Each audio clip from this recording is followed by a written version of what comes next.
briefly buggered the proposal part up. It still ended up being romantic as hell.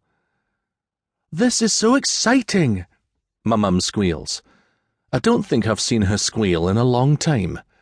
She places her glass on the coffee table and claps her hands together, her bracelets jangling. "Have you given any thought to where the wedding is going to be? When? Oh, and the dress. Kayla, darling, you're going to look so beautiful." I want to keep the grin on my face, I really do, but it's starting to falter. Move on, move on, move on. The memories of my mother and Miranda going dress shopping. How long they took, months, before they found the perfect one. How Miranda squirreled that dress home, hiding it in the closet and forbidding me to look at it. I kept my word, I did. And on our wedding day, she really did take my breath away.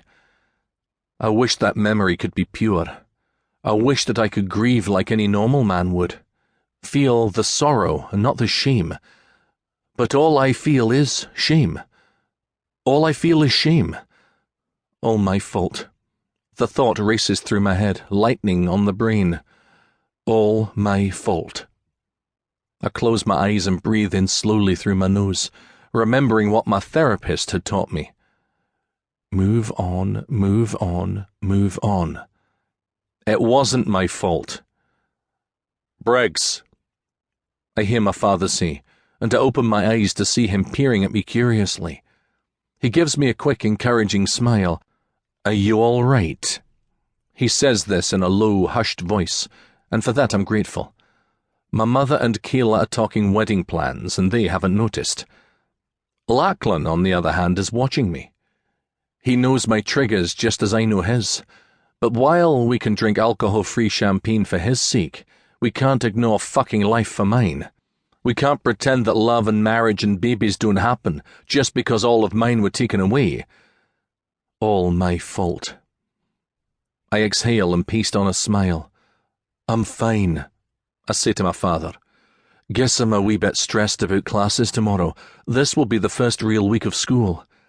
The first one never counts for anything. Everyone's lost or hungover." He gives a little laugh. "Yes, I remember those days." He finishes the champagne and checks his watch, managing to spill leftover droplets on the carpet as he turns his wrist. "What time is your flight tonight?" 10 p.m. I tell him. I should probably go upstairs and make sure I have everything. I make for the stairs as Lachlan calls after me. "I'll drive you to the airport." "No worries," I say. I can tell from the intensity in his eyes that he wants to talk, and by that, he wants me to talk. The last year, leading up to my new job at King's College and the move to London, Lachlan was on me to make sure I was handling things, that I was doing okay. Maybe it's because I helped him to get help for his drug and alcohol addiction. Maybe he's just more aware of me in general, as a brother and as a friend. Our relationship has always been a bit strained and rocky, but at least now he's one of the few people I can count on. "It's not a problem," he says gruffly. The Lachlan brand of tough love. "I'll drop Kayla off at home, then take you over."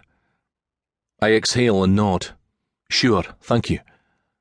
I quickly go upstairs and make sure my overnight bag is in order. When I'm in Scotland, I usually stay in my old room at my parents'. It makes me feel terribly old, staring down at my old bed, let alone trying to sleep in it. But there's something comforting about it too. My flat in Edinburgh City is being rented at the moment, so there's no staying there. Eventually, I'll probably sell it. I accepted my position as Professor of Film Studies at the university with a grain of salt and with no real long-term commitment. I'm renting a nice flat in the Marylebone area now, but until I feel like this job is solid and I'm in for the long haul, I'm treating my new life with delicate hands. "How is winter?" Lachlan asks me later after I've said my goodbyes to my parents and Kayla and we're in his Range Rover, lights flashing past on the A90.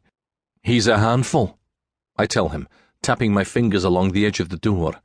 "And a right bugger sometimes. And I'm pretty sure my neighbours will file a complaint when he barks again in the middle of the night." "He's not even a year old yet," Lachlan says. "Give it time, he's still a puppy." Aye.